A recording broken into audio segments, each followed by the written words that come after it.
नमस्कार। एगो निर्गुण गावे के हम कोशिश करते नहीं जौन गीत मदन राय जी के हम कोशिश करते नहीं वहाँ खानी तो कहीं जिंदगी में ना गा पाए मैंने फिर भी प्रयास करते नहीं है। बाबा जी के आशीर्वाद पर और हमारा गुरु जी के आशीर्वाद पर अमिताभ सर जी जौन बानी वहाँ के आशीर्वाद से एगो कोशिश करते नहीं हम लोग के कहल जला। एगो औरत बड़ी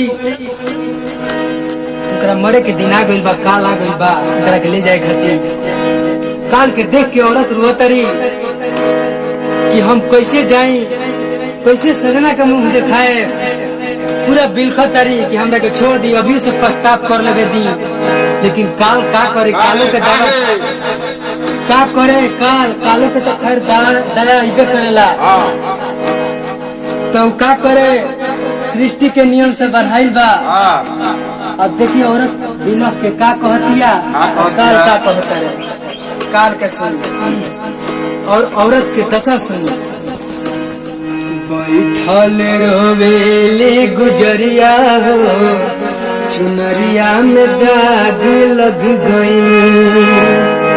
बैठल रोवेली गुजरिया हो, चुनरिया में दाग लग गई। कैसे जाई पिया के नगरिया हो, कैसे जाई पिया के नगरिया हो, चुनरिया में दाग लग गई। बैठल रोवेली गुजरिया हो, चुनरिया में दाग लग गई।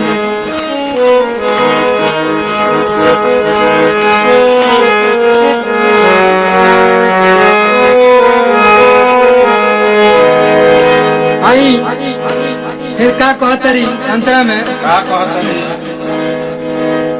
आइल बजब से हमारो संग सवार,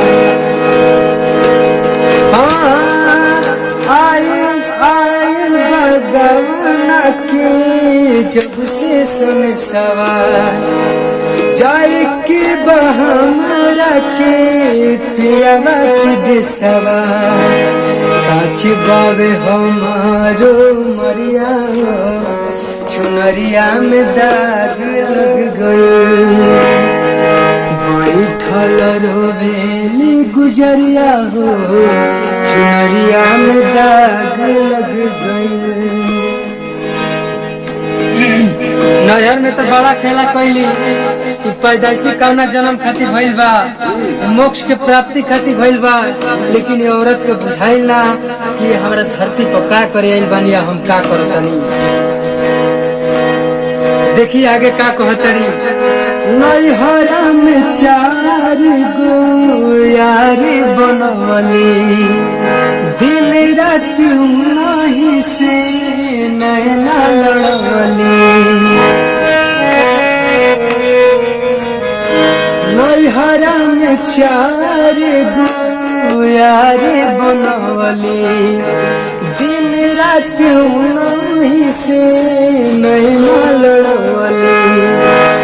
उनके सुतैले हमसे जरिया, उनके सुतैले हमसे जरिया, चुनरिया में दाग लग गई। बैठल रोवेली गुजरिया हो, चुनरिया में दाग लग गई। 4 गो बात भुला गईली, काम क्रोध मोह लोभ, इतनी के त्याग करके जिए के बाद धरती पर तबे मोक्ष के प्राप्ति मिल सकता। अभी पछताइयों का का करत, कालू मजबूर बा। अगला बात सुनी,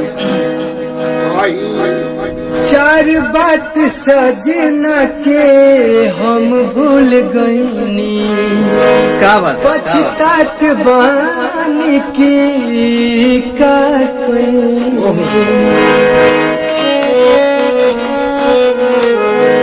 4 बात सजना के हम भूल गईनी, पछतात बानी की का कोई।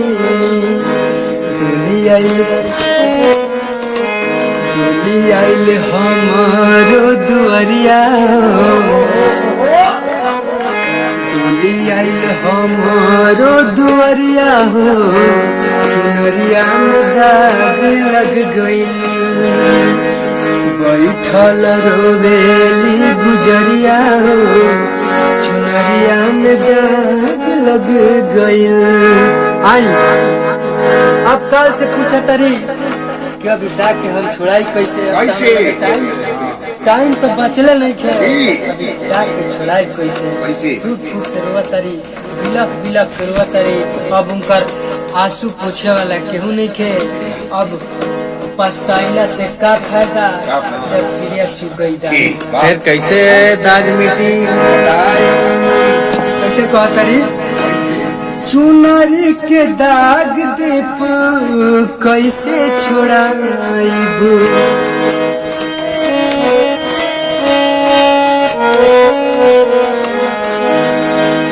हाँ हाँ चुनरी के दाग दीप कैसे छोड़ाइबू कैसे हम सजना के मुहवा दिखाइबू।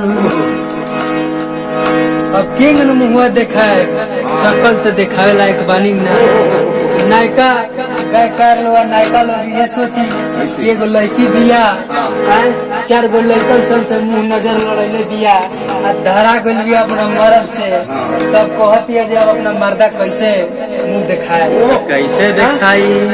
अब नायका ब्यास लोग का समझी लो 4 गो यार कौन हो काम क्रोध मुँह लोग 4 गो यारवा हो आ दिन रात अपने लगे सुतैली हरदम केहू हेकरा के लूट ले तो कबो हिंकरा के छीन ले तो का तो कुछ कर दे ए बार 50 तरह के चोरी या कांड हत्या तो सब होते बार वो देखते बानी।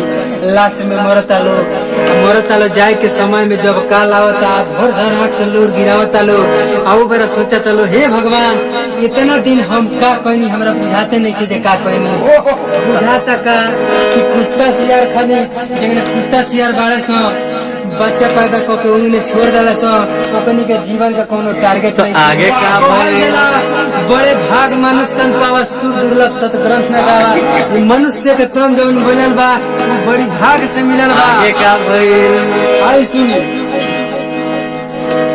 चुनरी के दाग दीप कैसे छोड़ा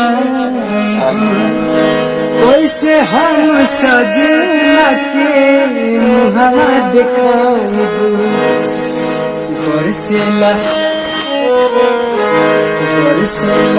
अखिया से बदरिया चुनरिया में दाग लग गई बरसेला अखिया से बदरिया चुनरिया में दाग लग गई गुजरिया चुनरिया में दाग लग गई। तबला नहीं के भैया बहुत दिन एक गैला होता बहुत दिन बाद हारमोनियम धैले बनी गुरुजी ये बाबा के करते ही लोग से रिक्वेस्ट के करते हैं राजेंद्र बाबा हाँ राजेंद्र बाबा जी के करते यहाँ के बहुत बढ़िया कलाकार है कनिया जी निर्गुण सुना दो अपने नया लड़का का आगे दर्शक लोग से आगे दर्शक लोग से यह बा कि जे भी हमारा के देखता शिव मणि फिल्म चैनल के जे भी देखता चैनल के सब्सक्राइब करी लाइक करी हमार वीडियो कैसन लागल हमार बात के कैसन लागल है ओकरा के कमेंट में लिख के बताई।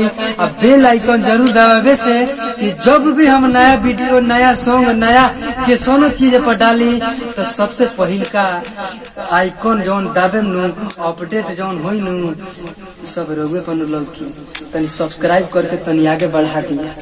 धन्यवाद। हम singer Sonu Sharma love you.